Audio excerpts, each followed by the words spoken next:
खड़क के ऊपर चढ़ करके नृत्य किया जाता है, अग्नि को खा लिया जाता है, पाताल से खजाना तक निकालने की शक्ति जो है हासिल कर सकता है साहब। जब अंबुबाची मेला चल रहा होता है तो मायोंग से तांत्रिक उड़कर आते हैं। मृत्यु तक को झुठला देने तक की साधनाएं, जल पे चलने की साधनाएं, हवायु में उड़ने की साधनाएं, खेल खेल में पेड़ उड़ा दिया करती बच्चियां, 5-5 साल की बच्चियां तक। इन द सेंस आज भी जगहें हैं, आज भी वहाँ की लेडीज जब पूजा करती हैं तो वो अपने हस्बैंड्स के कान में रुई ठूस देती हैं ताकि उनको उनकी पूजा के मंत्र सुनाए न दें। कामाख्या में, मायोंग में नर बलि दी जाती है। कालांतर ऐसे ऐसे साधु तक मिलेंगे जो विषपान करते हैं। जहरी खप्पर नाम सुना है कभी? अगर आप उसमें डाल के रखोगे कुछ भी 1 घंटा 1.5 घंटे के बाद तो वो पॉइजन कर देगा। जब शुरू होता है तब वाइट कपड़ा रखा जाता है और 3 दिन बाद वो वाइट से लाल हो जाता है। एक लेडीज थी जो मायोंग की ही थी, उसके पास मुंबा देवी की सिद्धि थी। उसकी इतनी अपार सिद्धि थी उसके पास कि वो किसी भी मर्द को हाथ लगा के, उनके हस्बैंड क्या वो अपने तंत्र के घमंड में चूर, वो क्या कि भाई मैं शमशान घाट नहीं जाऊंगा, शमशान को यहाँ बुलाऊंगा। वो जब पूजन किया करते, हमारे आंखों देखी बात है, उनके नीचे आके शव लेट जाया करता। चंडाल क्रम के बारे में कहा है, क्या है चंडाल क्रम? जिस क्रम के अंतर्गत मृत आत्माओं को अपना गुलाम कर लिया। उस वीडियो में आप किस करते हुए देखे जा रहे थे जी, उसका सच क्या है? अगर एक इंसान किस कर रहा है तो क्या वो भक्ति भावना में नहीं हो सकता क्या? आपकी रील्स आती हैं बहुत सारी कि आप डांस कर रहे होते हैं, एक तरफ पूजा एक तरफ बॉलीवुड सॉन्ग्स पे आप डांस कर रहे हैं, और इसलिए कहीं ना कहीं कहा जाता है रुद्र तारा, जो गुरु रुद्र तारा है, वो एक फ्रॉड बाबा है। आप अपना जेंडर क्या आइडेंटिफाई करते हैं? क्या वैसे आपको ये राइट नहीं है आपकी मुझसे क्वेश्चन पूछ सकें? हो सकते हो आप।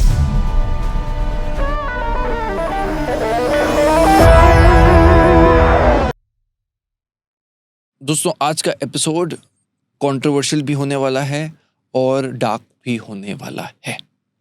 हमारे साथ हैं गुरु रुद्र तारा। हम बहुत सोचकर गेस्ट के साथ पॉडकास्ट करते हैं, पर आज हमने ये सोचा कि रुद्र तारा की कहानी सबने सुनाई पर रुद्र तारा ने खुद नहीं सुनाई। तो आज हम गुरु रुद्र तारा की कहानी उनकी जुबानी सुनने वाले हैं। मैंने डार्क इसलिए बोला क्योंकि आज हम जानने वाले हैं कामाख्या देवी की वो रात, वो 3 दिन जब सफेद वस्त्र लाल हो जाता है। अंबुबाची मेला लगने वाला है।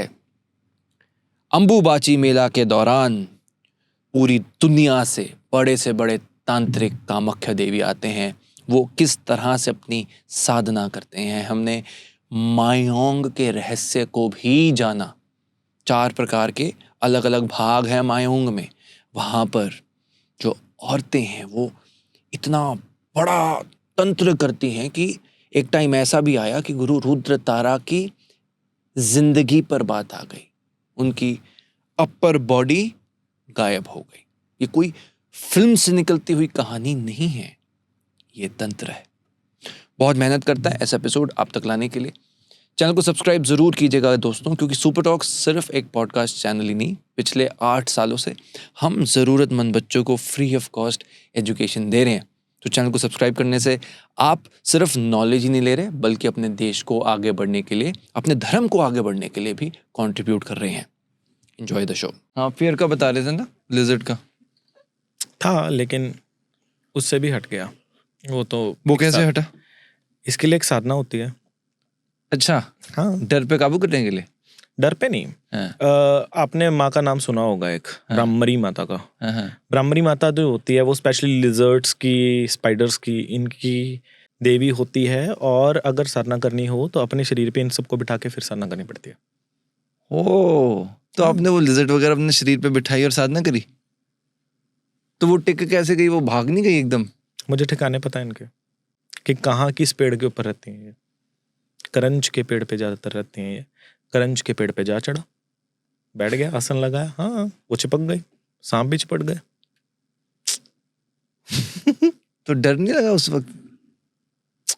देखो सबसे बड़ी चीज़ क्या है, साधना मार्ग में कर ही कह रहे हो आप लोग, अगर डर वगैरह गए तेल लगने, सबसे बड़ी बात तो विश्वास उस पर होना चाहिए जिसके लिए आप कार्यरत कर रहे हो, तो वो कुछ भी नहीं होने देगी आपको। और ये सत्य है, ये साइकोलॉजी है ये, कि अगर हम कोशिश भी करें ना तो भी जो है मतलब चीज़ें नहीं कर सकती कुछ भी। आपको पता है मुझे लगभग हर जहरीला जानवर काट चुका है, मुझे ज़्यादातर सांप मुझे काट चुके हैं, बिच्छू मुझे काट चुके हैं, लेकिन माता रानी की कृपा से आज तक मैंने उनका वैक्सीनेशन तक भी नहीं लगवाया। कृपा, यही चीज़ें हैं साधना में जो होती हैं, क्योंकि हमारे जानकार में ऐसे ऐसे तक साधु थे और अभी भी हैं कई जो कि ऑन द कैमरा नहीं है, वैसे हैं जो कांच तक खाते हैं और पचा जाते हैं। जो पारा जो होता है ना, मरकरी, वो खाएंगे लेकिन वो डाइजेस्ट कर जाएंगे। ऐसे ऐसे तक साधु हैं। और ऐसे ऐसे साधु आपको कब मिलेंगे, जब ये बताया ना मैंने देवधानी, देवधानी पे मिलेंगे। देवधानी पे स्पेशली इस चीज का प्रदर्शन होता है। कामाख्या मंदिर के अंदर एक और मेला लगता है ना, इसके बाद अम्बुबच्ची के बाद जो लगता है देवधानी, देवधानी पे यही होता है। उस पे मनसा माँ की जो पूजा करते हैं ना, उसको बोलता है गार्डीय विद्या।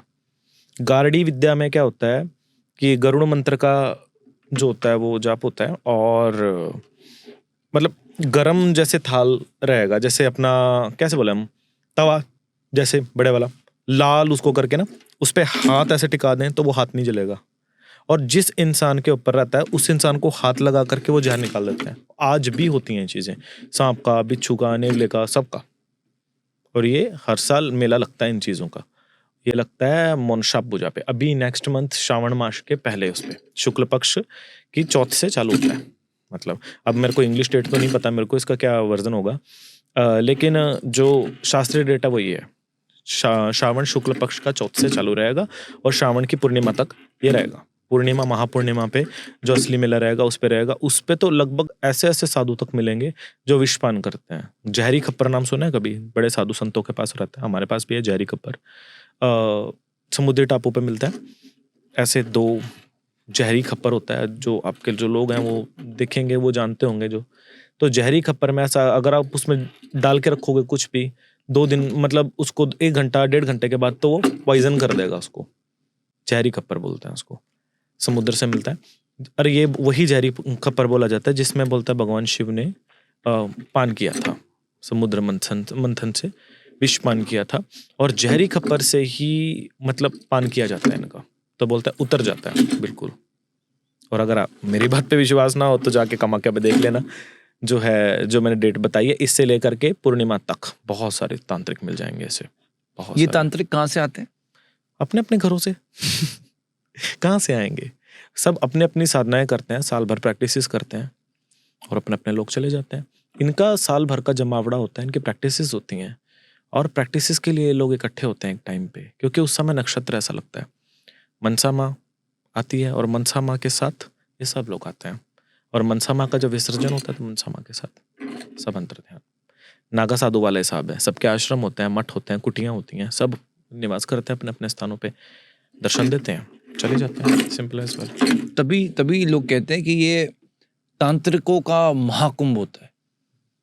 जरूरी नहीं है, देखो आजकल, पहले हुआ करता, आजकल तो इतने लोग तांत्रिक जाते हैं, ऐसी बात नहीं है, लेकिन आजकल क्या तांत्रिकों से ज्यादा देखने वाले लोग ज्यादातर पहुंच रहे हैं, तो इसलिए भीड़ ज्यादा हो चुका है। इन दिनों में तो ऐसा है ना कि 3 दिन तक लगातार कुछ एक्स्ट्रा ही सिस्टम रहता है, एक्स्ट्रा ही 3 दिन के लगातार। एक तो स्थापना से मतलब आरंभ से लास्ट का आखिरी टाइम तक, जो बीच का जो दिन रहता है, जो सेकंड डे रहता है इसका, वो सबसे ज्यादा शक्तिशाली बोला जाता है इसका।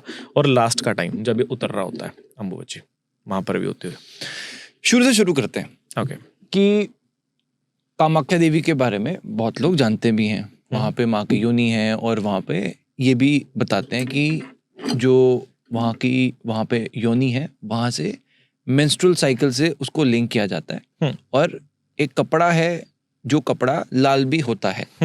अब मैं बिल्कुल स्टार्ट से शुरू करता हूँ कि अम्बुबाची मेला क्या होता है, जी कब से शुरू होता है जी और इस दौरान तंत्र विद्या सबसे ज्यादा क्यों की जाती है? देखो, इसका जो टाइमिंग है ना, वो 21 जून से लेकर के 26 जून तक, 27 तक वो निवृत्ति होते होते आखिरी निवृत्ति समय तक पहुंच जाता है।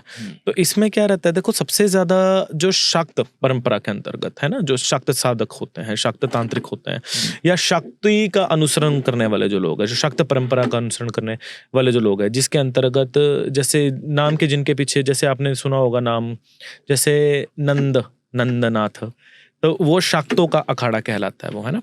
तो आई संप्रदाय के लोग हो गए, पुरी संप्रदाय के लोग हो गए, या फिर गिरी संप्रदाय के लोग हो गए, बहुत लोग, वैष्णव भी इसमें जो है जुड़ते हैं, ऐसी बात नहीं है, क्योंकि वैष्णव भी माँ कामाख्या को दाल चावल का अपना जो है चढ़ावा चढ़ाते हैं। 5 प्रकार के तो आपको पंडित दिखाई दे जाएंगे वहाँ पे, जो अलग अलग जो है परंपराओं के अंतर्गत, जो अलग अलग जो अखाड़े हैं उनके अंतर्गत अपनी अपनी प्रैक्टिसेस करके माँ भगवती को जो है प्रसन्न करने का प्रयत्न करते हैं। 3 दिन का जो है ये जो टाइम है ना, इस टाइम पे बोला जाता है कि रजस्वला महापर्व बोला जाता है।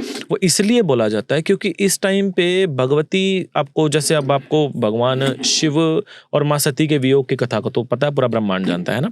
सती के जो शरीर के जो भाग खंड विखंड हुए, जो वो 51 अलग अलग स्थान पे हुए। जिस स्थान पे योनिका का जो भाग हुआ है वो असम के कामरूप कामाख्या प्रदेश में है ना, जो है नीलांचल पर्वत के ऊपर जो है जा गिरा। और बोलते हैं कि, और इसका नाम काम रूप क्यों पड़ा, रूप इसलिए पड़ा क्योंकि इस जगह के ऊपर जब भगवान शिव माँ सती के वियोग के उपरांत है ना, जब चले गए थे है ना, अपने जो है मतलब तपस्या में चले गए थे, एंड उन्होंने बोला कि भैया मैं वापस नहीं आने वाला अब तो तब माँ पार्वती का अवतार हुआ है ना।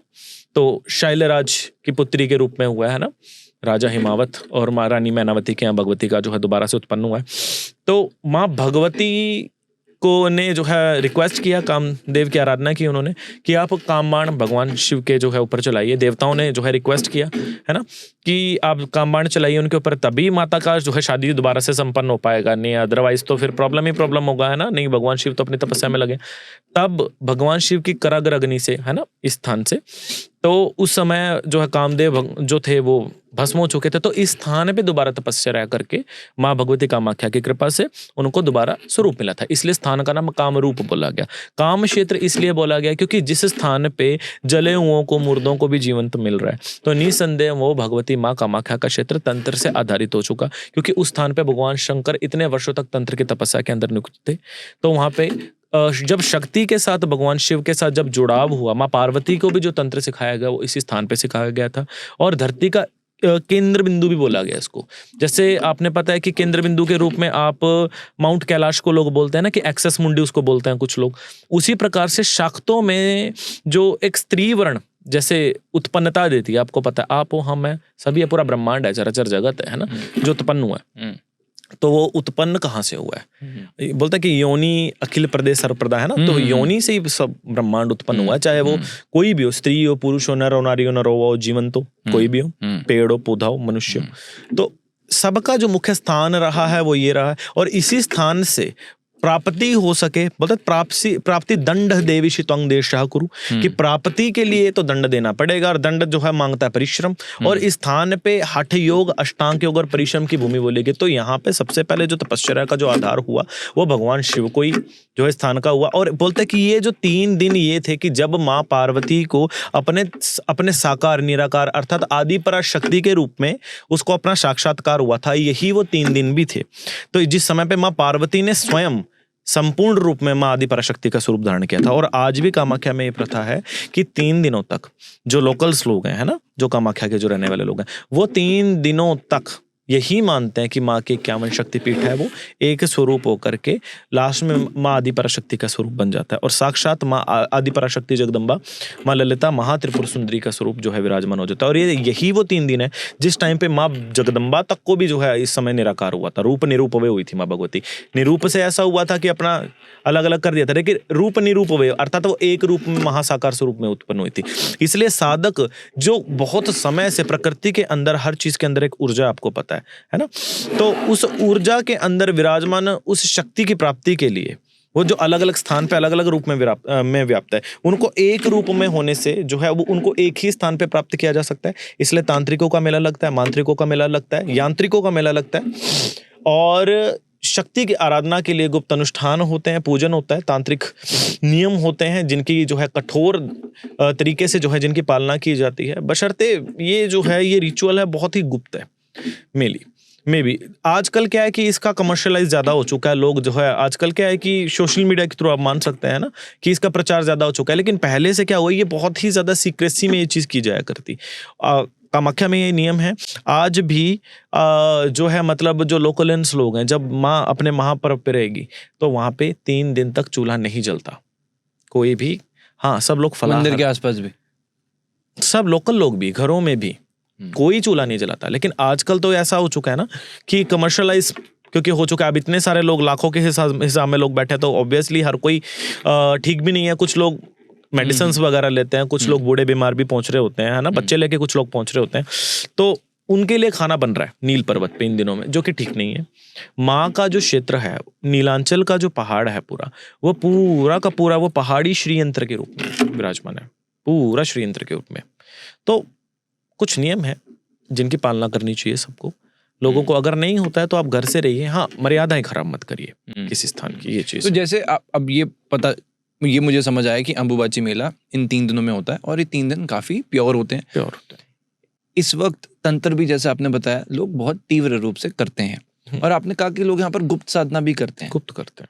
किस तरह की साधना होती है और उससे वो क्या क्या हासिल कर सकते हैं इन 3 दिनों में? सब शाक्त परंपरा के अंतर्गत तो कई साधनाओं का वर्णन होता है। कई लोग योगिनियों की साधना करते हैं, भैरवियों की साधना करते हैं, पिशाचनियों की साधना करते हैं। निशिर जो साधनाएं होती हैं, जैसे जो मध्य रात में जो होने वाली जो साधनाएं हैं, उसके अंतर्गत जो होने वाली जो शक्तियां हैं, जैसे भूत, पिशाच, यक्ष, गंधर्व, इन सब की साधनाएं करते हैं। कुछ लोग यमदंड पाणी अर्थात की मृत्यु तक को झुठला देने तक की साधनाएं, है ना, जल पे चलने की साधनाएं, हवायु में उड़ने की साधनाएं, इस प्रकार के वज्रांग साधनाओं तक को भी जो है इंजाम देते हैं। क्योंकि देखिए, कामाख्या के आजू बाजू सारा जंगल है, पहाड़ है ना, तो पहाड़ों में कोई देखने वाला नहीं है, लोग इतना डीपली नहीं जाते, जो सच बात है।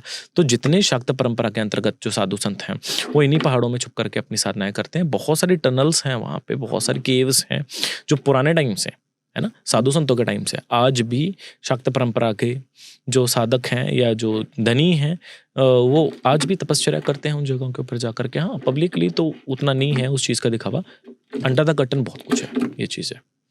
तो इन 3 दिनों में जैसे आप बता रहे हो कि ये सब करते ही हैं, तो इनकी जो साधना होती है किस प्रकार की होती है, कि कैसे करते हैं, क्या क्या जो एक्टिविटीज होती हैं इन दौरान? जी, इसमें कई प्रकार से जो है पूजन होता है। इसमें अंगन्यास, करन्यास, शिरोन्यास, अर्थात शरीर के हर अंग के अंदर ये बोला गया है कि एक ऊर्जा, प्राण, चेतना ऊर्जा निवास करती है। शरीर को तो यंत्राज बोला गया ना, और ये बोला गया है कि इसमें विशेष रूप में शरीर को यंत्र मान लिया जाता है। और यंत्र का जो नियम भी जो है, ये भी राक्षसों के घर से है, ये भी कोई जो है मतलब हम बोलेंगे कि देवताओं के घर से तो नहीं आया ना। ये मल्ला और मणि ने भगवती के जो यंत्र पूजा का जो विधान है सबसे पहले दिया था, जो कि राक्षस थे खुद भी। और तो राक्षसों के यहाँ से जो पूजन के विधान आया, तो थोड़ा सा जो तमस भोग उसमें जो है यूज किया जाता है। क्योंकि उनके जो जैसे महापरमानंदमयी गुरु जो हुए, परमानंदमयी, सौभाग्यानंदमयी, है ना, क्योंकि जिनके थ्रू प्राप्त हुआ है, जिनके थ्रू ये विद्याएं आई हैं, तो उन व्यक्तियों का तर्पण किया जाता है, उन व्यक्तियों के नाम से जो है मतलब भोग दिया जाता है। तो बशर्ते जिसमें मांस मच्छमंकार का भी यूज होता है, क्योंकि राक्षसी लोगों के द्वारा भी कई शक्तियों को जो है मतलब राक्षसी साधनाएं की जाती हैं, दैतिक साधनाओं को जो है परिणाम दिया जाता है। और तो उनका जो भोग है, निशिर जो भोग है उनका, तो वो निशिर और तमस भोग दिया जाता है। तो इसका भगवती से कुछ लेना देना नहीं है बशर्ते, लेकिन उस पद्धति से लेना देना है जिस पद्धति के अंतर्गत साधना की जाती है। तो हर अंग के अंदर, है ना, तो बोला गया है कि हर अंग के अंदर जो है शक्ति विराजमान होते हैं। जैसे न्यास भी आप बोलोगे तो आप बोलोगे कि खड़गमाला स्त्रोत में भी इसका तो जो है वर्णन मिल जाएगा आपको।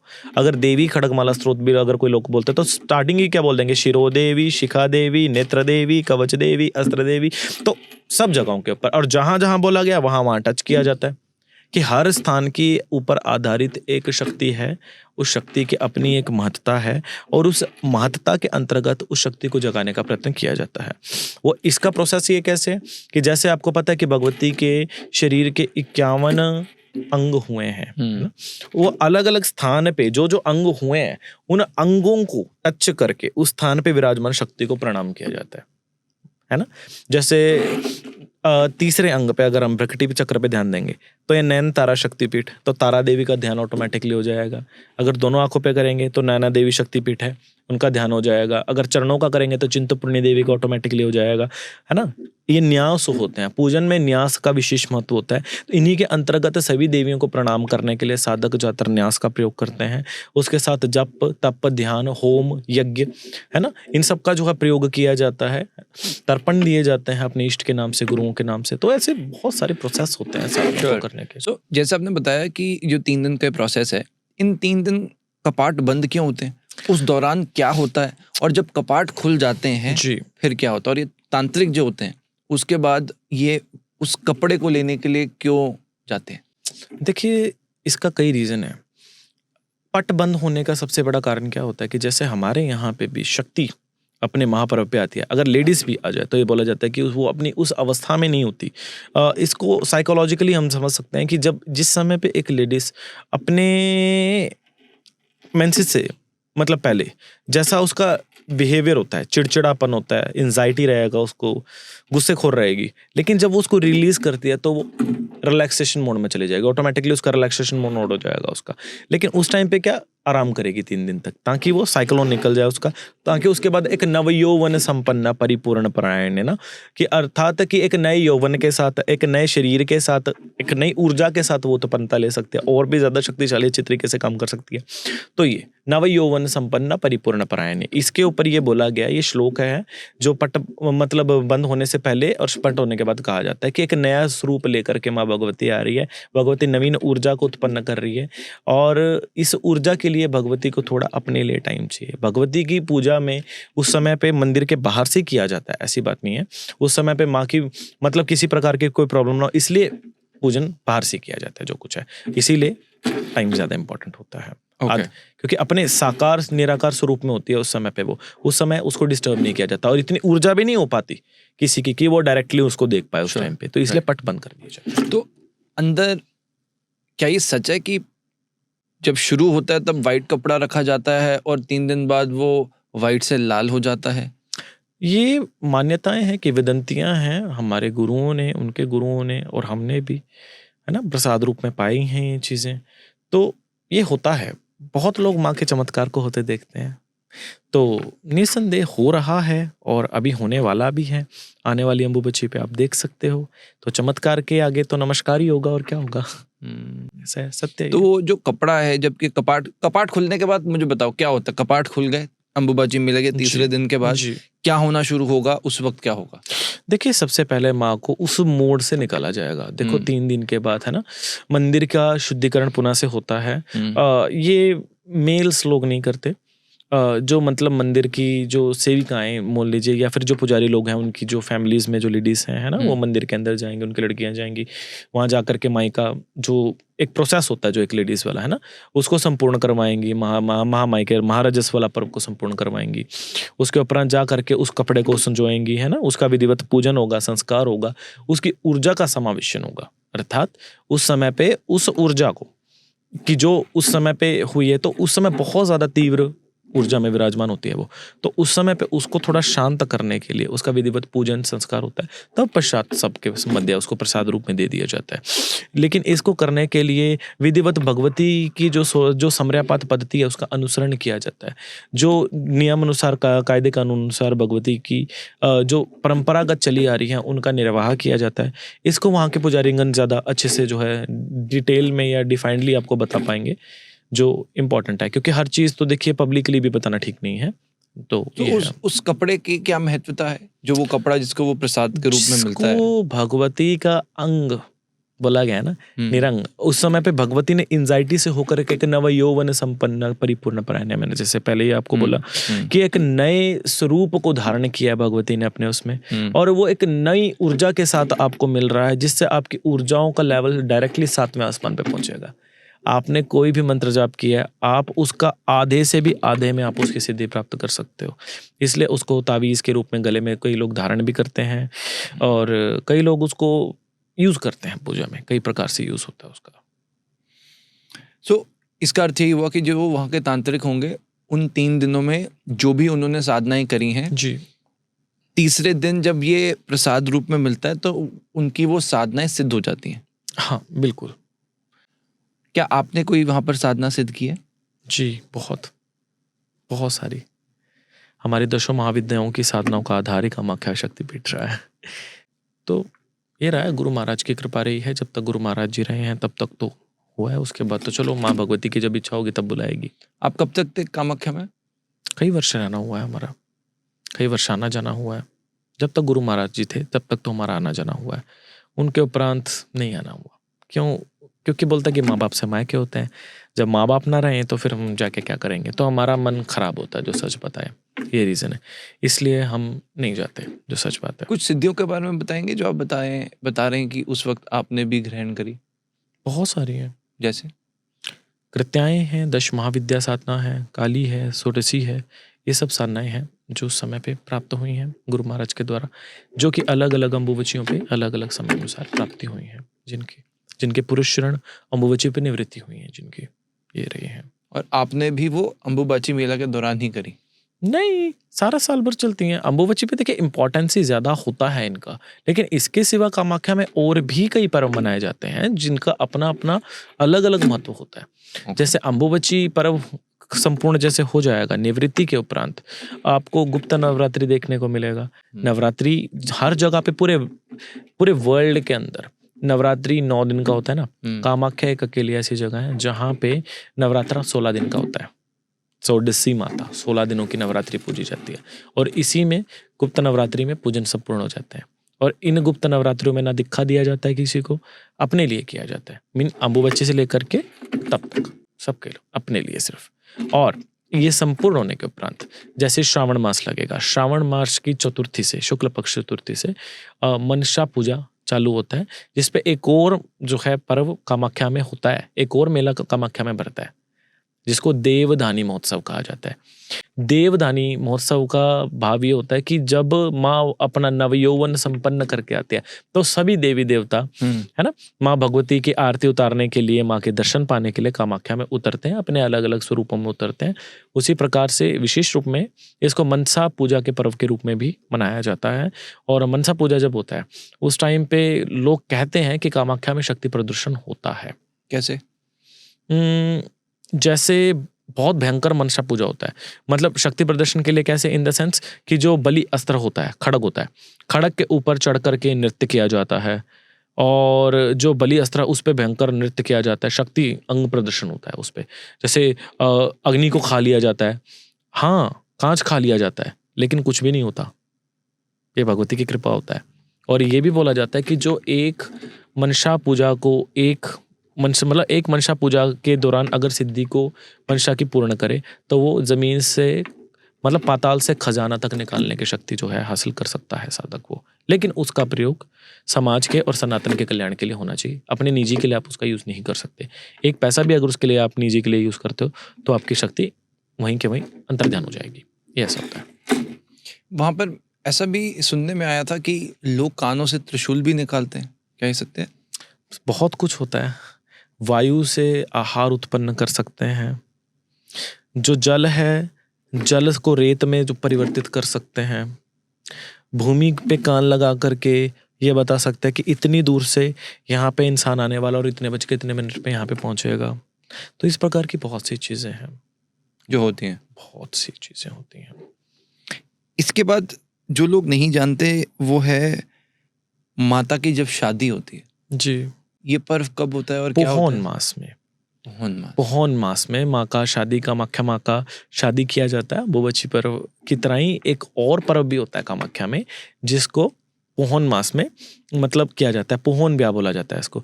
तब स्वयं कोटिरलिंगम महाराज से संग भगवान शिव की जो है बारात माँ भगवती के जो है दरबारे उतरती है।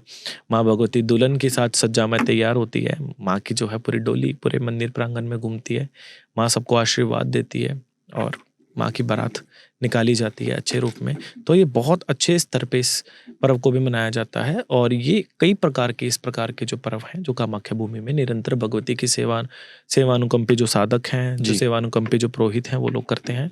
तो निसंदेह ऐसे कई प्रकार के जो त्योहार हैं जो कामाख्या में मनाए जाते हैं जिनका लाभान्वित होना चाहिए व्यक्ति को। मैं अब थोड़ा सा अम्बुबाची पे वापस आ रहा हूँ। जी।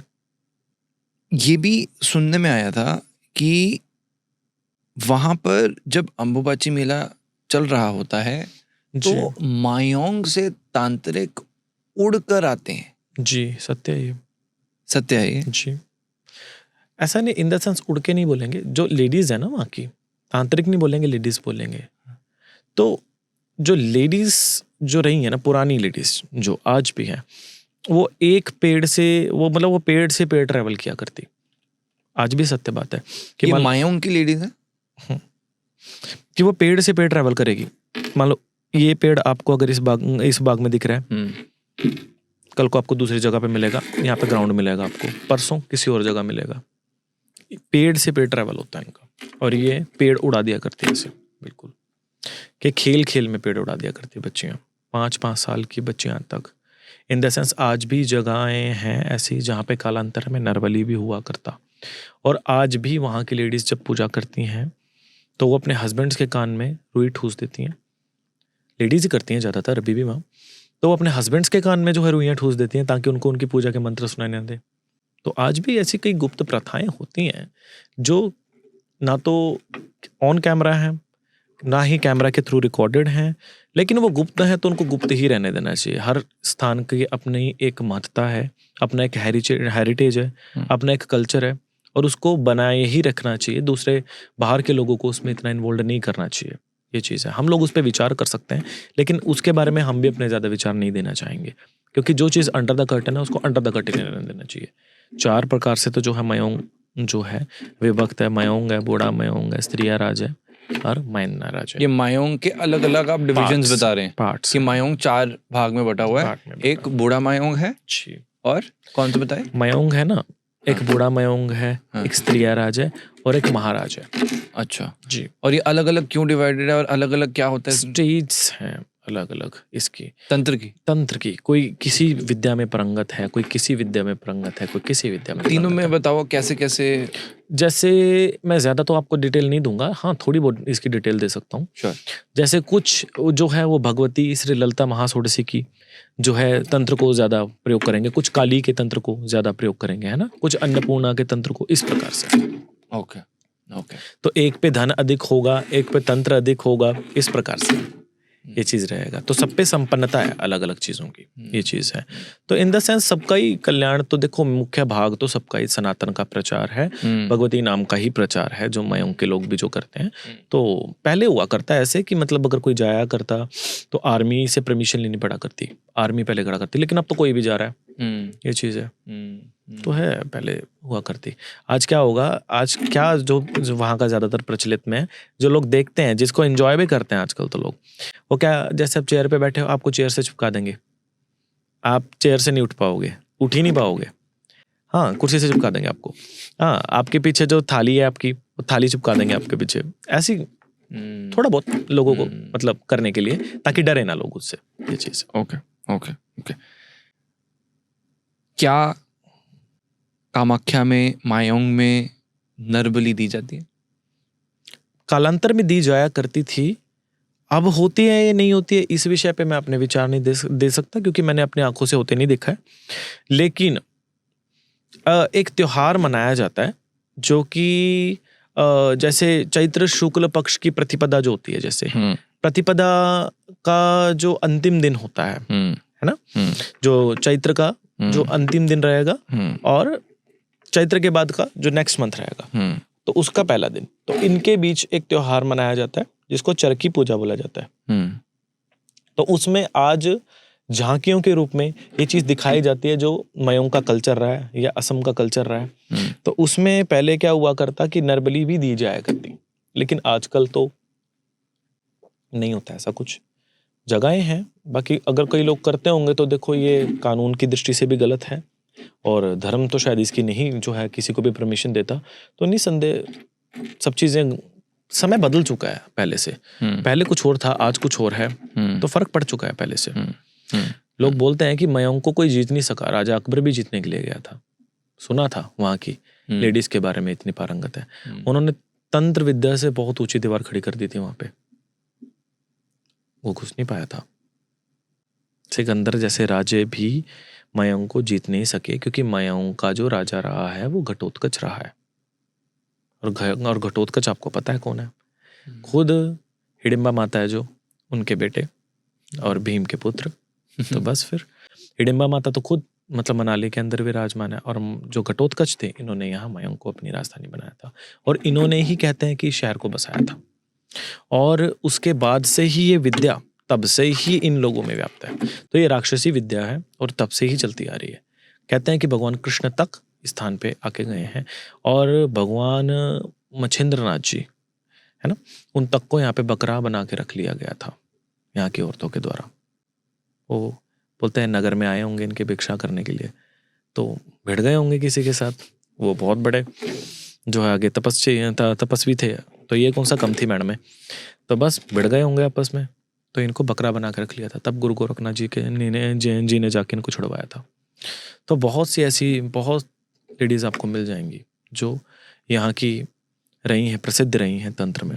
अच्छा, आप इतनी बार खुद भी आप मयंक गए हैं जी, तो जब आप जाते हो, अगर मैं आपके लेंस से इस पूरी जगह को देखना चाहूँ, परखना चाहूँ, तो वो कैसा रहा है आपका एक्सपीरियंस, और आपने अपने अनुभव में क्या देखा वहाँ पे? जैसे ये जो शायद हम आम लोग ना देख पाएं या ना समझ पाएं कि ये बहुत बड़ा तांत्रिक है, तो क्या आपका ऐसा कोई एक्सपीरियंस रहा? बहुत एक्सपीरियंसेस रहे हैं ऐसे। अब कुछ बातें अगर मैं यहाँ बोलूँगा तो आप बोलोगे कि कैसे कैसे बातें कर रहा है, लेकिन ये सत्य है जो हुई है मेरे साथ। एक लेडीज थी जो मयंक की ही थी, और उसके पास मुंबा देवी की सिद्धि थी। मुंबा देवी समझते हो आप कौन है? महाराष्ट्र में मुंबई जो है, मुंबई की जो कुल स्वामिनी देवी है उसका नाम है मुंबा, और मयंक में भी उसकी पूजा होती है। तो मुंबा देवी की जो उसकी इतनी अपार सिद्धि थी उसके पास कि वो किसी भी मर्द को हाथ लगा के उसको नामर्द कर दिया करती जी। अगर वो किसी भी पुरुष को हाथ लगा ले तो वो उसको नामर्द कर दिया करती थी।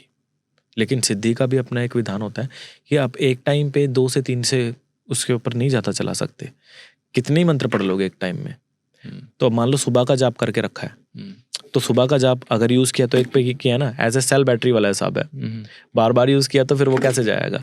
तो इस प्रकार से एक लेडीज थी, उसके साथ मतलब हमारा हुआ था, टाकरा हो गया था हमारा उसके साथ। तो वो किसी सिद्धि की खोज में कामाख्या आई थी, तो हमारा मिलना हुआ उससे, है ना। आई वो हमारी खोज में थी, लेकिन हमने उसको अपनी पहचान बताने से मना कर दिया। हमने कहा चलो देखें क्या है क्या नहीं है। इन द सेंस कहने नहीं चाहिए, कहते हैं कि इंसान को जीवन में डर लगता है। जी मुझे लगा है, फर्स्ट टाइम उस औरत से लगा है। हाँ, स्वीकारना चाहिए इस बात को। और तांत्रिक वो क्या गजब की तांत्रिक थी वो। तो आजकल बहुत विरले ऐसे तांत्रिक मिलेंगे जो रहे हो। तो वो ऐसा है कि उसने हमारा पता पूछने की कोशिश किया होगा, लेकिन उसको कोई जवाब नहीं मिला। उल्टा उसने हम ही से आके पूछ लिया, और हमने आके बोला नहीं मैंने तो यहाँ पे नाम नहीं सुना उसका कभी। तो ऐसा बोल करके मैं खुद से ही निकल गया। तो उन्होंने ऐसा पूछा था आप यहाँ पे गुरु रुद्र तारा को जानते हैं? ऐसा? हाँ ऐसा। हाँ, वो मुझसे मिलना चाहती थी, वो किसी सिद्धि की खोज में। आपको मतलब विजुअली नहीं जानती थी कि आप कैसे दिखते हैं? नहीं, ये बहुत टाइम पहले की बात है। ये तो आज सोशलाइज्ड हैं हम लोग, है ना। ये तो तब की बातें हैं जब फोन भी नहीं थे। तो उस टाइम पे मतलब ये तब की बात है। तो वो एक सिद्धि की खोज में कामाख्या में आई थी, लेकिन वो हमें एज ए उसने नाम सुना था हमारा बहुत, लेकिन वो कभी हमें जानती नहीं थी, मतलब बाय फेसली कभी देखा नहीं हुआ था, है ना। तो उसके बाद हुआ क्या कि उसने डायरेक्टली हमसे ही पूछ लिया कि क्या आप उनको जानते हैं? मैंने कहा नहीं मैं नहीं जानता उनको। तो मैंने ऐसे ही बोल दिया उसको, मैंने झूठी बोल दिया, क्योंकि मुझे पता था कि ये कौन है, कि ये क्या कर सकती है मैडम। तो इसलिए मैंने चुप करके पतली गली से निकलना मैंने सही समझा। तो हुआ क्या कि उसको किसी कोई मिल गए होंगे साधु वगैरह, उसको रात भर वो बोलते हैं हाँ जी यहाँ है, हाँ जी वहाँ है, ये घर है, वो घर है, ऐसे करते करते पूरा नीलांचल घुमा दिया बेचारी को किसी ने। तो वो बेचारी थक हार के बैठ गई। फिर उसने चालू किया अपनी तंत्र विद्या हमारे ऊपर। और मध्य रात में हम देख रहे हैं कि हमें यहाँ से लेकर के यहाँ तक हमारा फील नहीं हो रहा है। बॉडी फील नहीं हो रही? क्या क्या हो रहा था फिर? नहीं फील हुआ, जैसे है ही नहीं कुछ, खाली खाली ऊपर लग रहा है कि कुछ है ही नहीं ऊपर, ऐसा दिखाई भी नहीं दे रहा है। ऐसे ऐसे तक काम हुआ करते। तो फिर क्या, फिर बैठे देखे ध्यान किया कि कौन है कौन नहीं है, देखा, फिर उसके ऊपर उल्टा किया, कृत्य किया उसके ऊपर, वो उसके मंत्र बुलवा दिए। तो ऐसे बहुत सारे कार्य हुए।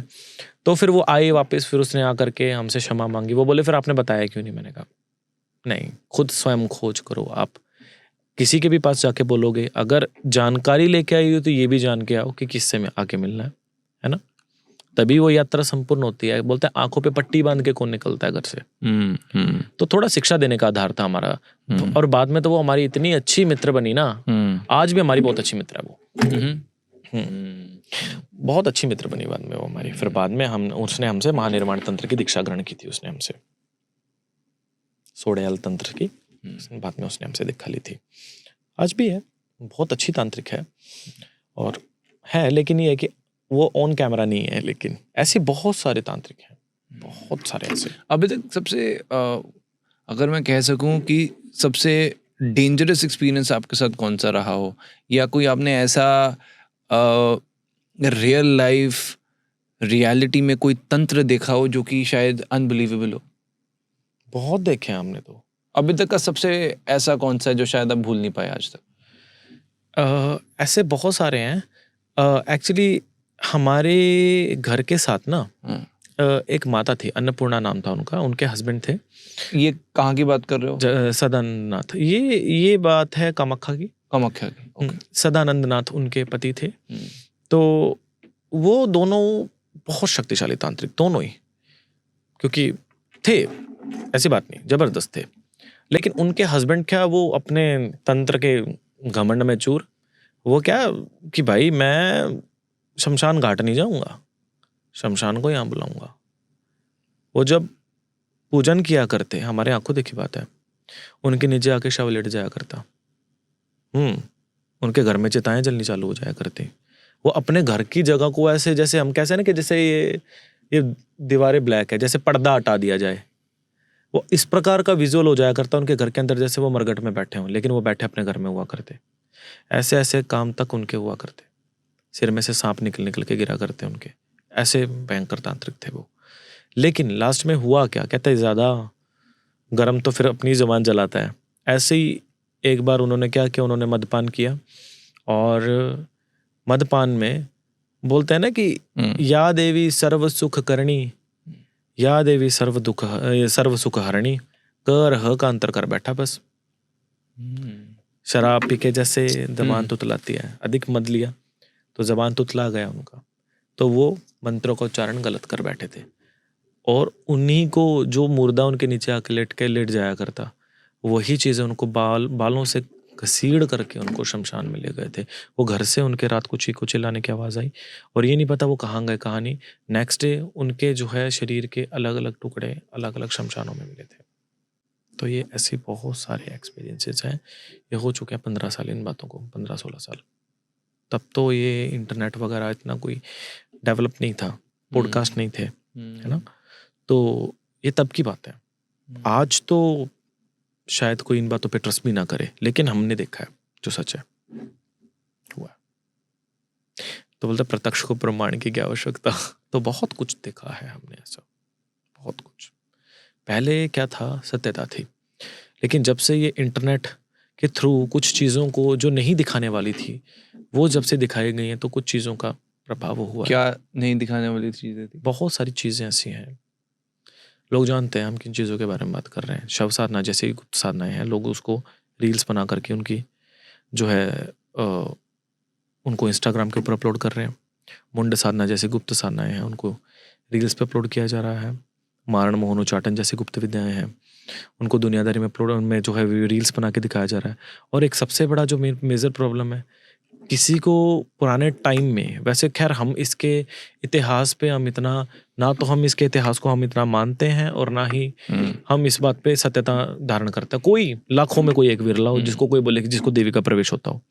अगर होगा तो उसकी रील्स बना के इंटरनेट पे वायरल करना इट्स वेरी रॉन्ग। और आज के टाइम में तो ऐसा है कि हर इंसान देवी अपना स्वयं घोषित देवी देवता बना बैठा। आजकल तो एक से एक वैरायटी वाली देवियां मिल जाएंगे आपको, है ना, अगर आप इंटरनेट खोल के बैठोगे तो इससे क्या है कि लोगों के बीच में भ्रांतियां अधिक फैली हैं। सनातन का अपने जो सही जो रास्ता था उस रास्ते से भटका करके लोगों ने एक अलग ही रास्ता निकाल दिया है ना, जिसकी ओर तरफ लोग भाग भाग के अट्रैक्ट हो रहे हैं। लेकिन इन सब चीजों के मध्य जो असली गुप्त रीतियां हैं वो खत्म होती चली जा रही हैं इन सब चीजों के मध्य। तो ये नहीं होनी चाहिए मुझे लगता है, क्योंकि कुछ चीजों के इंटरनेट के थ्रू अगर प्रचार फैला है किसी जगह का तो उसके थ्रू बहुत सारी भ्रांतियां भी फैली हैं किसी जगह के थ्रू, है ना। तो ये चीज है।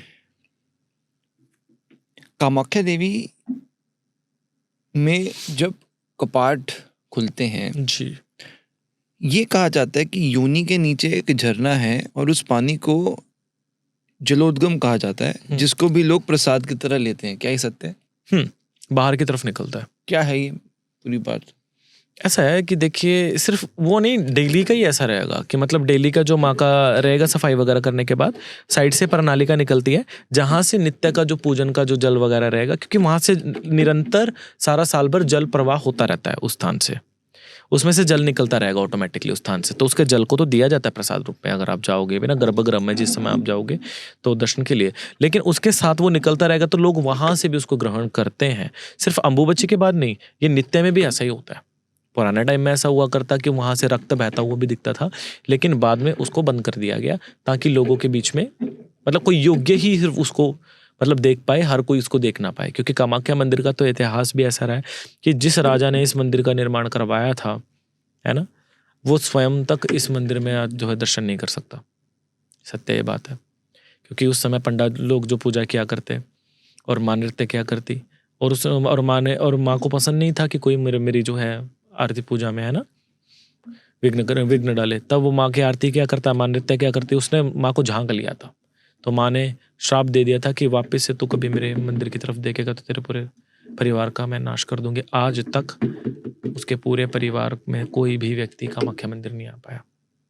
तो ये देती तो बहुत कुछ है लेकिन ले भी लेती है एक दर्शन के लिए पूरे के पूरे परिवार का, है ना। तो ये देवी माँ की लीला थोड़ी सी है। क्या इस दौरान ये भी सुनने में आता है कि जो ब्रह्मपुत्र नदी है वो भी लाल हो जाती है? नदी नहीं है, वो नद है। ओके। हाँ, भारत के अंदर गंगा, यमुना, सरस्वती ये सब नदियां हैं, है ना, फीमेल है। ब्रह्मपुत्र, पुत्र मीन्स मेल, नद, ये नद है ना, जो माँ के मंदिर के जो नीलांचल पर्वत है उसके आजू बाजू ये, है ना, परिक्रमा करता है माँ की सेवा में। जो नद है ये पुराने समय में कभी लोग कहते थे कि ये लाल हुआ करता, लेकिन आजकल तो नहीं होता, जो सच बात है। पहले कालांतर में शायद ये युग का प्रभाव हो सकता है कि किसी अन्य युग में ये होता हो, इस युग में तो नहीं है, जो सत्य बात है। मैंने तो नहीं देखा है, बाकी किसी ने देखा हो तो मुझे पता नहीं है, जो सच बात है।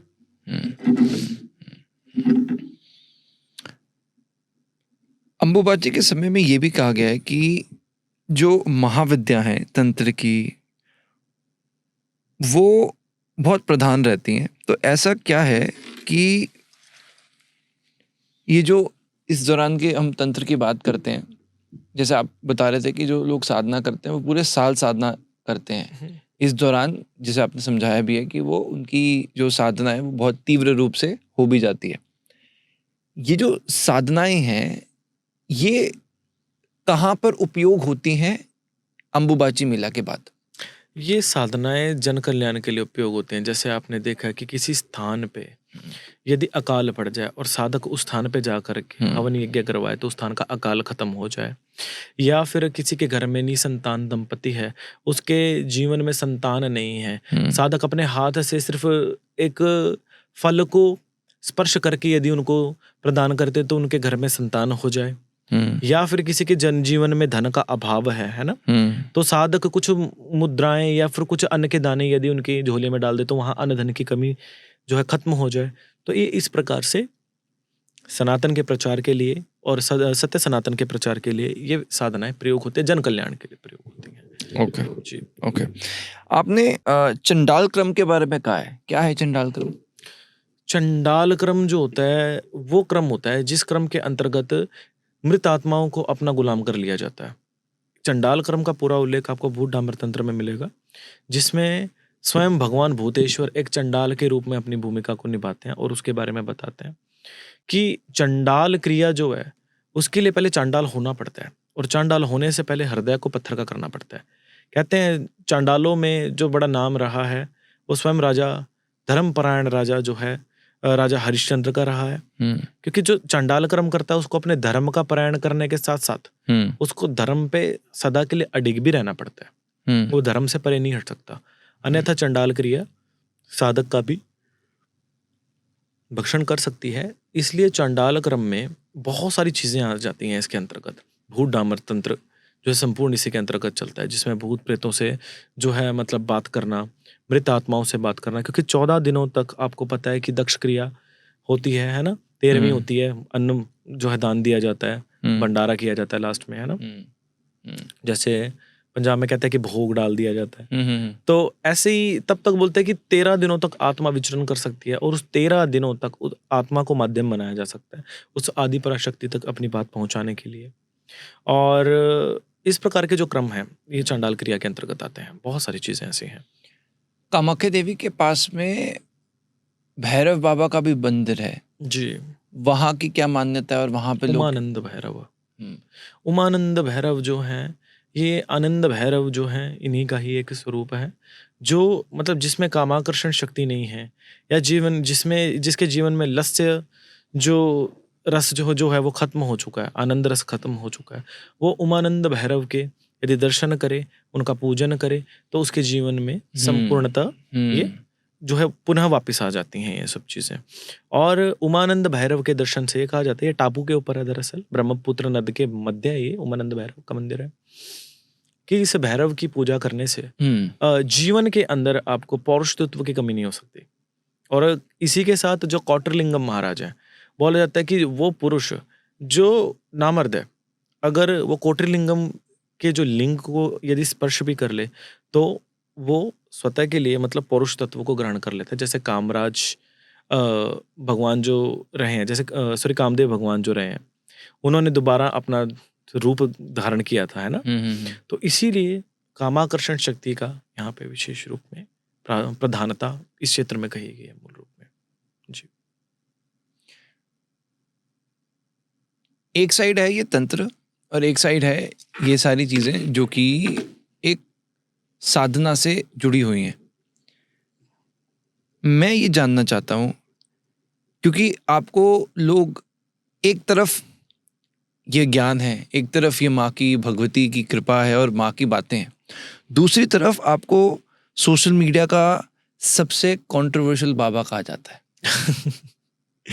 जी, और ये भी सच है और क्यों मैं कह रहा हूँ, क्योंकि हर चीज के दो अलग अलग नैरेटिव्स होते हैं। बिल्कुल बिल्कुल, सबने आपके बारे में कुछ ना कुछ कहा है और आपने भी वो देखा हुआ है, मुझे वो बताने की जरूरत नहीं। बिल्कुल बिल्कुल, सबने अपनी अपनी बारे में अपने तरीके से आपके बारे में बताया। जी, आज मैं चाहता हूँ आप अपने बारे में जी, वो बातों के ऊपर सबको जी, जवाब दें।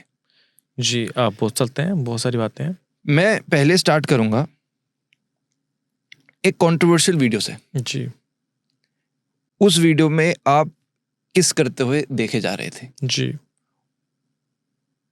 उसका सच क्या है?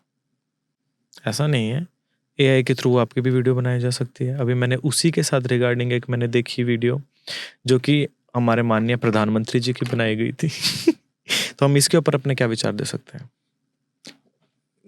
मतलब लोग जो एक नैरेटिव देते हैं कि एक एआई से बनाई हुई चीज दिख जाती है, पता लग जाता है, क्योंकि बहुत सारे सॉफ्टवेयर हैं जिससे आप चेक भी कर सकते हो। मैं उस पर नहीं जा रहा, मैं आपसे जानना चाहता हूँ क्या वो वीडियो सच है कि झूठ? अगर लोग मुझसे जुड़ते हैं, वो किस चीज़ के लिए जुड़ते हैं, पहले मैं आपसे पूछना चाहूँगा। अपनी समस्याओं के समाधान के लिए, भक्ति के लिए, या फिर मेरे निजी जीवन में ताका झाकी करने के लिए? श्योर, पर अब अगर मैं किसी से जुड़ता हूँ तो मेरा भरोसा भी तो आपसे जुड़ता है ना। जी और मैं आपसे अगर आस्था करूंगा तो मैं एक पूर्णता से आस्था करना चाहूंगा। जी तो अगर मैं आपसे जुड़ूंगा तो मैं आपके आज से नहीं बल्कि आपके कल से भी आपको देखना जी, चाहूंगा। बिल्कुल। अगर आज मानो हम एक झूठी वीडियो डाल दें जी तो कल कोई हमारे चैनल पे नहीं आना चाहेगा क्योंकि हमारा पास्ट खराब हो गया। हाँ, ये तो है। तो उस वीडियो का सच क्या है? देखो राजे, ऐसा है कि हमारा जो ये लेना देना है ना इन सब चीज़ों से, भक्ति के साथ साथ हम पास्ट मॉडल भी रहे हैं, जो सच बात रही है। और इन सब मैं पार्टीज में भी जाता रहता हूँ, आज भी छोटे मोटे कपड़े पहन लेता हूँ, कोई दिक्कत नहीं है मुझे इस चीज़ का। लेकिन उस चीज़ को लोग अगर हमारी भक्ति के साथ अगर कंपेयर करें, अगर एक इंसान किस कर रहा है तो क्या वो भक्ति भावना में नहीं हो सकता क्या? आपके अकॉर्डिंग नहीं हो सकता? या फिर उससे उसके अधिकार छीन लिए गए हैं सारे के सारे आपके अकॉर्डिंग? वो वीडियो कब की है? मे बी आज से 10 साल पहले की, 10 साल पहले की वीडियो? 10 साल से भी पहले, when I was in Las Vegas. अच्छा, जी ओके। और ये तब की वीडियो, और ये भी एक कवर शूट के लिए मैंने किया था कोई, लेकिन वो प्रोजेक्ट अब वो खत्म हो चुका है। हाँ, एक वेब सीरीज थी, उसमें मैंने काम किया था उस टाइम पे। ओके। तो उस टाइम पे मेरे को एक रोल मिला था, ये उसके कुछ पार्ट्स थे, लेकिन बाद में उसको मैंने रिमूव करवा दिया था। लास्ट में पता नहीं किसने इस चीज़ को उठाया और लोगों में बोल दिया अरे बाबा जी ने किया। तो मैंने कहा क्या प्रॉब्लम है, मुझे कोई दिक्कत नहीं इस चीज़ से, मुझे नहीं फर्क पड़ा। Okay okay. सच बोलो। अब बात सच सामने आई है कि वो एक आपका पास्ट था जो कि पहले हुआ है, बिल्कुल। और ये आपकी उस वक्त ये जो आप तंत्र की बात कर रहे हैं, जो आपकी विद्या की बात कर रहे हैं, तब भी था। तब भी था। बिल्कुल। उससे कितने साल पहले से था? एक्चुअली मैं बताता हूँ, स्टडीज़ के लिए मुझे आउट ऑफ इंडिया जाना पड़ा। कब की बात है? ये हो चुके हैं 2013 2012, ओके। ये वो तब की बात है। मैं रहा हूँ 9 से लेकर के 14 तक, 9 10 11 12 13 14। यूएस में? हाँ, ओके। 6 साल कम नहीं होते जीवन के किसी इंसान के। और उस टाइम पे है ना, स्टडीज़ के साथ साथ मैं अपना जो है प्रैक्टिसेस भी किया करता, प्लस इसके सिवा मुझे एक साइड इनकम के लिए मुझे कुछ ना कुछ वर्क चाहिए था। तो इसके लिए मैंने थोड़ा जो है मैंने काम किया था इन सब चीज़ों में। सो ये चीज़ है, और तो कुछ नहीं है इसमें। और ये आज की थोड़ी है, ये कम से कम अगर आज 25 चल रहा है ना, और ये वीडियो होगी 12 13 की, मे बी 13, हाँ 13 की होगी, 13 14 की। आपको रिग्रेट है? मतलब रिग्रेट मतलब उस बात का अफसोस? नहीं, बिल्कुल भी नहीं। किस बात का अफसोस होगा मुझे इस चीज़ का? मेरे गरेबान पे वो उंगली उठाए जिसका खुद का चादर बिल्कुल साफ हो, है ना? मैं मान सकता हूँ। ओके। एक वीडियो आपकी दूसरी जो वायरल होती है कि आप सबको ये कहते हैं, बहुत सारी वीडियोस मैंने भी देखी, जिसमें आपने बोला कि आप बलि दे दो। किसी लोगों को आपने बात करते हुए कहा कि आप बलि दे दो। एक वीडियो ऐसी भी आपकी वायरल हो रही थी कि तू कौन सी पीता है, चढ़ा दे। लेकिन मैं तो पीता नहीं हूँ जो सच बात है। ये सच्चाई तो है। फिर आप प्रमोट किसको कर रहे हो, बलि को कर रहे हो या दारू पीने को कर रहे हो? मैं दारू पीने को प्रमोट नहीं कर रहा। काल भैरव मंदिर है, वैसे तो वहाँ बंद हो चुका है। जो परंपराएं हैं, मध, इनका प्रपोजल क्यों रखा गया था चढ़ाने का आज से कई साल पहले? कई ऐसी चीजें जिसका यूज करके घर खराब होता हो, उन चीज़ों को देवी देवताओं से जोड़ दिया गया ताकि आप बच सको, आपके घर में ये चीज़ें ना आए, तमस चीज़ें ना आए, ताकि आपके घर में झगड़ा ना हो सके, आपका घर उजड़ ना सके। परंपराओं के साथ जोड़ दिया गया, काल भैरव की पूजा के साथ, काली की पूजा के साथ जोड़ दिया गया इनको, है ना। और समय के अनुसार ये चीज़ें चलती चली गई, और आज भी ऐसा ही होता है कि जिस इंसान के ऊपर ज़्यादा अगर छोड़ करके बोलता कि क्षमस्व यदि प्रदान कर दिया जाए, और हर इंसान को ये नहीं बोला जाता कि जो मतलब कि तू ये ब्रांड की जो है मतलब तू चढ़ा दे, उसको बोला जाता है मेरे द्वारा ज़्यादातर जो इंसान दिन रात दारू पी के लुप्त रहता है और अपने घर परिवार में एक पैसा नहीं देता, जिसकी वाइफ घर में काम करती है लोगों के घरों में, और वो उसको भी मतलब उसके साथ बदतमीजी करके, मार पिटाई करके, उसका भी हाथ से पैसा छीन के, उसके बच्चे भूखे हो रहे हैं, सब कुछ हो रहा है। तो एटलीस्ट जो चीजें तुम्हें उस चीज की तरफ लेके जाए तो तुम अपना क्षमस्व उसको चढ़ाओ ताकि तुम उन सब चीजों से बच सको। बोलते हैं कि तेरा तुझको समर्पण। अगर वो सामने इंसान बोलता है कि मैं माँ भगवती से प्रेम करता हूं, मैं राइट, मैं काल भैरव से प्रेम करता हूं, राइट, तो प्रेम एक अलग टॉपिक है, आप कर क्या सकते हो उसके लिए। बोलते हैं समस्व समर्पण करना होगा तो पहले तो उसको समर्पित करो जो आपके घर का नाश कर रहा है। भगवती की पूजा में इन सब चीज़ों को ऑफर करना इसलिए इम्पोर्टेंट है ताकि आप इन सब चीज़ों से दूर रह सके। और ये उन लोगों को दिया जाता है जो लोग सच में घर में अल्लाह मचाते हैं इन सब चीज़ों की, और हर किसी इंसान को ये सब चीज़ें नहीं की जाती, जो मुख्य बात है। और बात आ जाए बलिदान की, बलिदान उन लोगों के लिए किया जाता है जिसके ऊपर कोई काल दोष होता है। आपको ये भी पता होगा कि बहुत समय से हमारे यहाँ अश्वमेध यज्ञ किए जाते हैं, है ना, गोमेध यज्ञ किए जाते हैं, तो उसमें क्या गौएं दान दी जाते हैं। तो इसका मतलब ये थोड़ी है कि उसको जो है, मतलब अगर आप दान दे रहे हो तो क्या आप उसकी हत्या करवा रहे हो। बलि के कई अपने पर्पस होते हैं। बलि का मतलब ये नहीं होता है कि आप उसकी हत्या ही करवाएं। बलि का मतलब ये भी होता है कि आप एक आत्मरक्षा का संकल्प भी ले रहे हो, किसी एक जीव की जान भी बचा सकते हो। अगर आप ये संकल्प लेते हो उत्सर्ग करके कि मैं ये संकल्प लेता हूँ कि मैं इस जीव की हत्या करूंगा, अगर आप खड़ग नहीं चलाओगे तो ठीक है, किसी और को मारने का अधिकार थोड़ी है उसको। बलि उसको भी कहा जाता है, यदि आप उसको जीवंत भी छोड़ दें तो भी वो बलि ही कहलाएगी। आप किस बलि को मानते हैं, आप मुझे अपना बताएं। मैं तो बिल्कुल मानता हूँ, हत्या करो। मैं कौला तंत्र को मानता हूँ, और हमारे यहाँ मांस, मछली, मदिरा, मुद्रा और मैतस्य, यहाँ 5 प्रकार की जो पाशर्व बलियां और 5 मुद्रा और पंचमंकार का विधान है, जो कि तंत्र अनुसार चलता है, और मैं स्वयं बलिदान करवाता हूँ, जो सत्य बात है। विद ऑल ड्यू रिस्पेक्ट, अब मैं जैसे वेजिटेरियन हूँ जी शुरू से, हमें तो मुझे बहुत जानवर पसंद है, जी तो अब मेरे जैसे और भी कितने लोग होंगे जो कि जानवरों को प्यार करते हैं। जी, आई एम श्योर आप भी जानवरों को प्यार कहीं ना कहीं बहुत करते ज्यादा। होंगे, है ना, डॉग्स के साथ प्यार करते ही हैं। बिल्कुल। तो मैं बस ये जानना चाहता हूँ या समझना चाहता हूँ कि जब अगर खून चढ़ाना ही है तो हम अपना क्यों ना चढ़ाएं, किसी और की जिंदगी लेने का हमें क्या हक है? बिल्कुल हक है इस जगह के ऊपर। तंत्र के अनुसार यदि आप उस चीज की अगर बलि नहीं देंगे तो वो चीज आपकी बलि दे सकती है, क्योंकि ये शास्त्र प्रमाणित है, क्योंकि ये नियम या कायदे कानून ये मैंने स्वतः नहीं लिखे हैं, जो सत्य बात है। जो नियम या परंपराएं हैं, है ना, ये शास्त्र वर्णित है। जैसे आपने देखा होगा रुद्रा अध्याय जो है, आपने देखा होगा, राइट। रुद्रा अध्याय में विधान ये बोला गया है कि जब तक आप इसको संपूर्ण नहीं कर सकते, जब तक आप नहीं दोगे, क्योंकि रुधिर का संबंध रुधिर से होता है और उसके लिए होता है। क्योंकि और आपको पता होगा कि इनकी जो वंशावली है, जैसे आपने बोला कि अजय, या अजय मतलब बकरा, इसको किससे जोड़ा जाता है? कुछ लोग इसको प्रजापति दक्ष के साथ भी जो है जोड़ते हैं, क्योंकि बोलते हैं कि ये मतलब उन्हीं के वंशावली में से जब बाद में जा करके गए थे ये।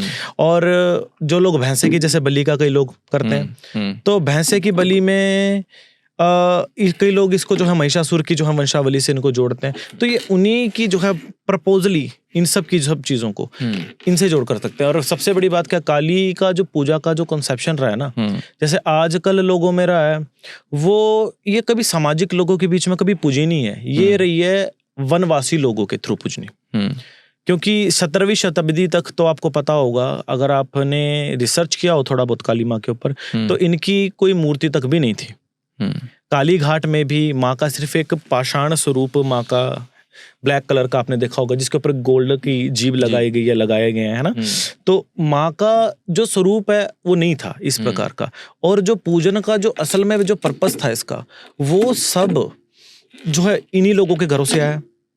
जो लोग जंगलों में रहा करते, उन लोगों की फूड चेन में क्या, उन लोगों की हंटिंग करना है नॉल, तो वही चीज ऑफर किया करते। तो ये वहीं से प्रथाएं चलती आ रही हैं ये। तो इसके चैप्टर्स भी उन्हीं चीजों के ऊपर लिखे हुए हैं। तो ये चैप्टर्स मेरे थ्रू नहीं बनाए गए हैं, तो इनका अनुसरण मैं करता हूँ, हाँ, लेकिन मैं इसका प्रमोट नहीं करता कि हर किसी को ही हत्या करनी चाहिए या हर किसी को बलि चढ़ाना चाहिए। नहीं चढ़ाना चाहिए, मुझे लगता है कि गलत है। जिनको जिस पद्धति से पूजना ठीक लगे वो कर सकता है, लेकिन मेरी पद्धति ही शाक्त है और मैं शाक्त परंपरा का अनुसरण करता हूँ, और मेरे अनुसार जब तक जीवन है मैं तो जय माता दी करता रहूंगा। ओके। एक और आपके बारे में कहा जाता है कि आप टिकटॉकर बाबा हैं। तो टिकटॉक का अकाउंट मेरा खोल के किसने देखा है? आपकी रील्स आती हैं बहुत सारी कि आप डांस कर रहे होते हैं, एक तरफ पूजा, एक तरफ बॉलीवुड सॉन्ग्स पे आप डांस कर रहे हैं, और इसलिए कहीं ना कहीं कहा जाता है रुद्र तारा, जो गुरु रुद्र तारा है, वो एक फ्रॉड बाबा है। अच्छा जी। आपके पास फोन है ना जी, आप हमारा इंस्टाग्राम नहीं, कौन सा, टिकटॉक अकाउंट आप हमारा खोल सकते हैं और उसमें हमारी रील्स देख सकते हैं, जिसमें से 95% रील्स आपको मिलेंगी कामाख्या मंदिर की।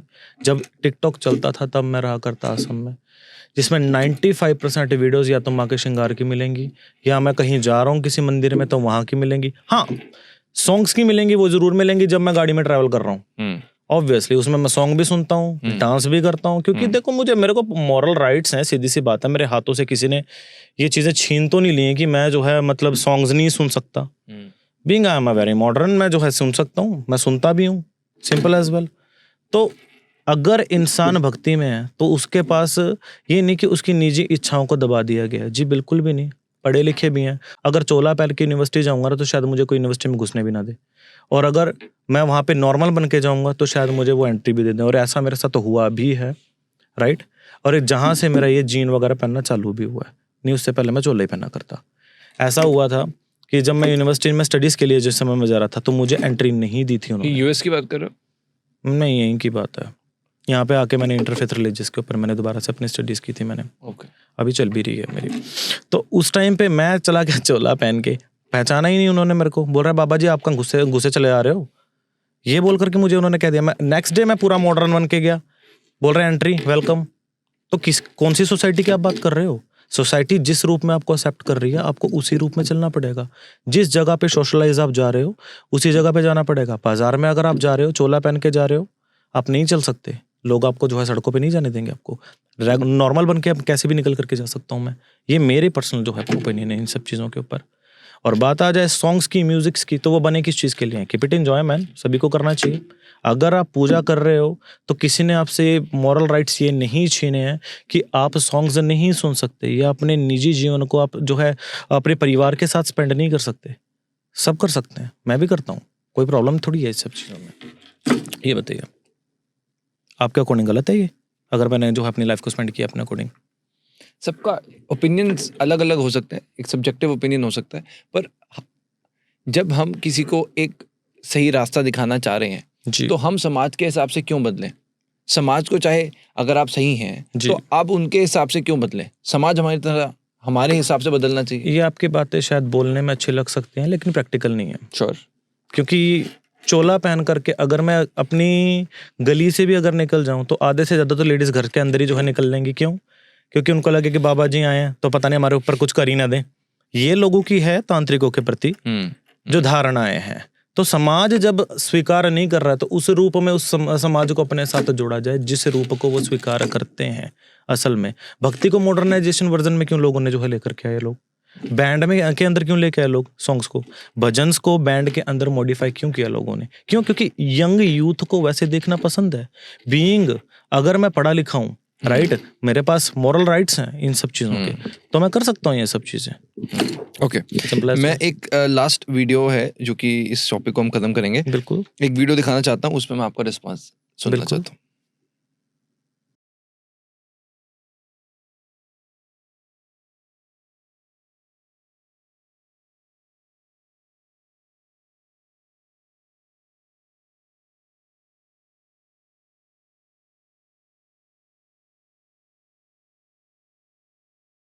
अरे इन्होंने खुद एडिट किया, ये नहीं है, ये अलग है ये सॉन्ग इस पे।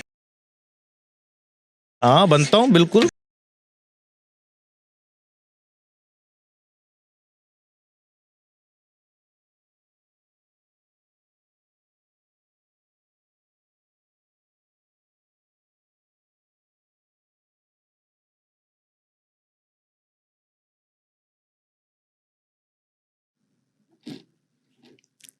कोई फर्क नहीं पड़ता मेरे को, सी बताओ क्या ही पड़ेगा, क्योंकि मैंने अपने किरदार को लिखने में सारा जीवन लगाया।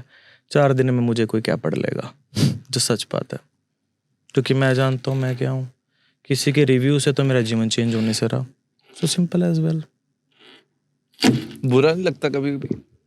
नहीं लगता। बोलते हैं ना कि कभी कभार जो है किसी जगह पे अगर आप उतरते हो ना तो समाज में दोनों तरीके की जो है आपको जो है चीज़ें देखने को मिलेंगी। आपको कभी कभार जो है आपको अच्छा भी फेज मिलेगा, बुरा फेज भी मिलेगा।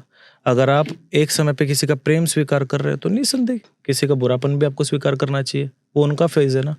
एक तरफ बोला जाता है कि लोगों ने आकर के तो लोग तो भगवान से भी प्रसन्न नहीं है तो मुझसे कैसे प्रसन्न हो सकते हैं, सिंपल सी बात है। और सबके मन को मैं भाऊं, मैं पैसा थोड़ी हूँ, सिंपल सी बात है। सिंपल सी बात है। तो वही बात है, अच्छी बात है, नाम तो मेरा ही ले रहा है कोई याद करके भी हर चीज में। तो यही रुद्र तारा का किरदार है। जय तारा। क्या हुआ, आप देख रहे हो वैसे?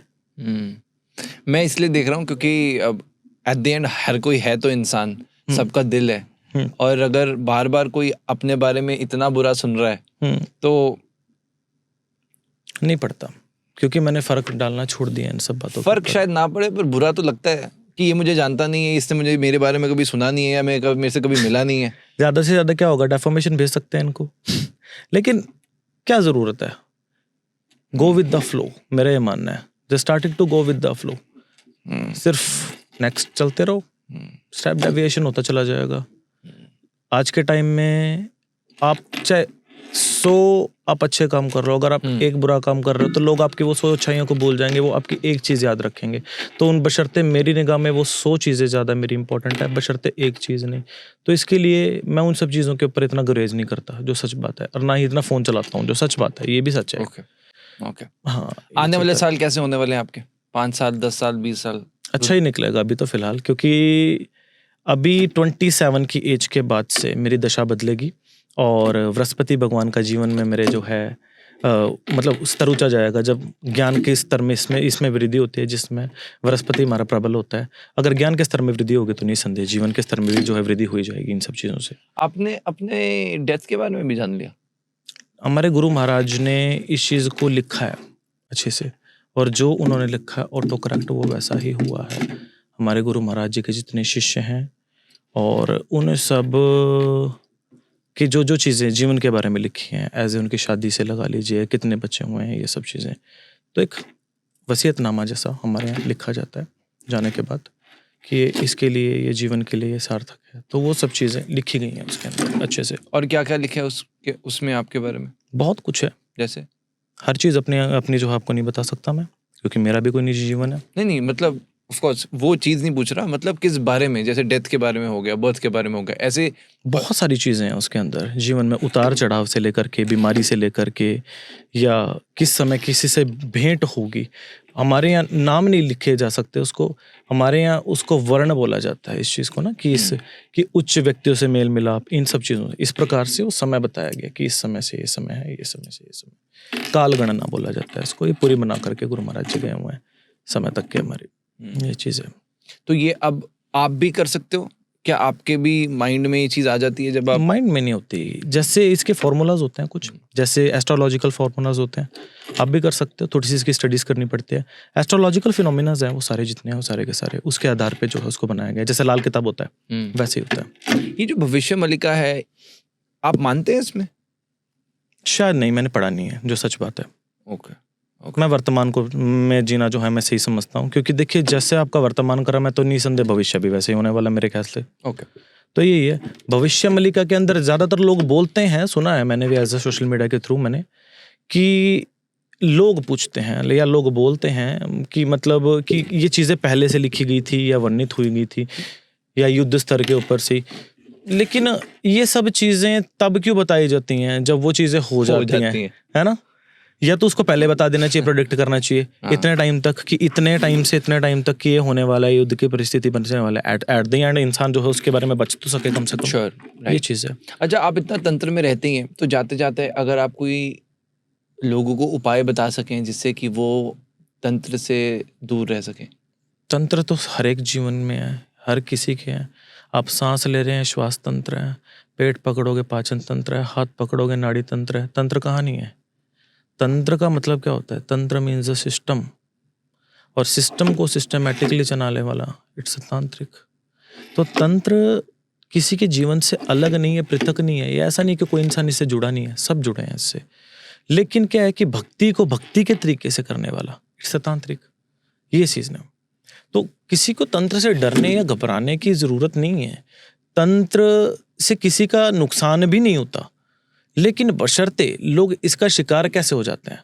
अब मान लो कि अब ये आपका माइक है ना, अब इलेक्ट्रिसिटी वायर है, अगर बाय चांस अब मुझे आपको पता है इसके बारे में कि इसके ऊपर सिलिकॉन वायर आपने चढ़ा रखी है कि मुझे शॉक नहीं लगेगा, तो आपको पता है इस चीज़ का, हार्मफुल नहीं आपके लिए। और मेरे जैसा मूर्ख अगर डायरेक्टली इसको हाथ लगाए बिना किसी उसके, तो मुझे तो शॉक लगेगा ना, और मैं जाके दुनिया में अल्लाह मचाऊं कि भाई मुझे तो करंट लग गया, ये बेकार है। तो बस यही दो फेज है तंत्र के, कि जिस इंसान ने इसको पाया, समझा, उसने तो इसको अच्छा कहा, और जिसने इसको पाया ही नहीं, गलत कर बैठा, नियम नहीं जाने, उसने इसको गलत कह दिया। ओके, सो अगर जैसे जो प्रेत होते हैं, भूत प्रेत, जो लोग डरते भी हैं कि हम पर ना आ जाए या वशीकरण ना हो जाए, तो उसके लिए, उससे बचने के लिए कोई उपाय क्या करना चाहिए लोगों को? भूत प्रेत देखिए, कोई भी शक्ति किसी के साथ इस प्रकार से नहीं लगती, या कोई भी बुरी शक्ति किसी के साथ नहीं, उसका जुड़ाव होना जरूरी है उनके साथ। जुड़ाव कैसे होगा? मान लो कि अगर आप उनके एरिया में, क्योंकि हर चीज का अपना एक एरिया होता है, पर्टिकुलर एरिया होता है, आपका एरिया, आपके एरिया में आपको पता है कि आप काम कर रहे हो, है ना? तो मान लीजिए कि यहाँ आकर के अगर कोई आपको छेड़े, ट्रिगर आउट करे आपके ऊपर, तो आप छोड़ोगे? नहीं छोड़ोगे ना। ये चीज होता है। लोग शिकार कैसे होते हैं आज के टाइम में? क्या है कि पहले हुआ करता कि लोग घरों में रहा करते, अपने बुजुर्गों से भी सुना होगा ना, कि अगर पीरियड्स आ जाए लेडीज को, कि 3 दिन तक बाहर नहीं आने जाने दिया करते, किचन को नहीं हाथ लगाने दिया करते, ये सब कुछ हुआ करता। आजकल कौन कर रहा है? मान रही हैं सब बातें? कोई नहीं मान रहा है। तो ये चीजें, लोग इन सब चीजों के शिकार हो जाते हैं, ना चाहते हुए भी हो जाते हैं, ये रीजन है। लेकिन इनसे बचा जा सकता है। आप भैरवाष्टकम का पाठ करिए आप अपने घर के अंदर, आप 11 पाठ का नित्य 11 बार जो है आप 11 दिनों तक आप करिए इसका, और उसके बाद अपने ऊपर से उड़द प्रवाह करिए, स्वतः ही नेगेटिविटी दूर चली जाती है। ओके। हाँ। और वशीकरण से बचने के लिए कौन करके बैठा है? किसका करके बैठा है? कई लोग मैंने ये भी देखा कि खुद ही सोचते रहते कि मेरे ऊपर वशीकरण हुआ है। तो अगर आप कुछ उनके लिए बता सकें। ये तो साइकोलॉजिकल ये तो प्रॉब्लम है अगर आप बोल रहे हो। और अगर जेन्युइनली है तो कैसे पता लग सकता है? देखो, इसके कई रीजन होते हैं। जैसे आप तेल की, मान लीजिए कि आप लोहे की कटोरी में अगर आप सरसों का तेल लेते हैं, उसमें आप अपनी छाप देखते हैं, जिसके ऊपर किसी भी प्रकार का अगर तंत्र हो, तो उस इंसान को अपनी छाप सही तरीके से नहीं दिखा देती उसमें। अच्छा, सरसों के तेल में जो शैडो देखते हैं वो नहीं दिखेगी? नहीं दिखती, ब्लर आएगी उसमें। हाँ, प्रॉपर नहीं दिखेगा। जैसे हम पानी के बीच में अपना प्रतिबिंब देख लें, है ना, दिखता है नॉर्मली, हम देख लें दिखेगा, लेकिन उस इंसान को प्रॉपरली नहीं दिखती जिसके साथ ये होने वाला हो या हो रखा हो जिसके साथ में। तो उसको क्या तेल दान देना चाहिए मंदिरों में, उससे भी जो है कम हो जाता है इन सब चीज़ों का प्रभाव। तेल दान देने से? बिल्कुल, तेल का दान देने से, तेल भी तो तमस में आता है ना। हाँ, तो तेल दान देना चाहिए। तमस की चीज़ों को तमस में मिला दो। शनि भगवान भी तो जो है, मतलब इसका तो ध्यान मंत्र में बोला गया ना शनि भगवान के तो।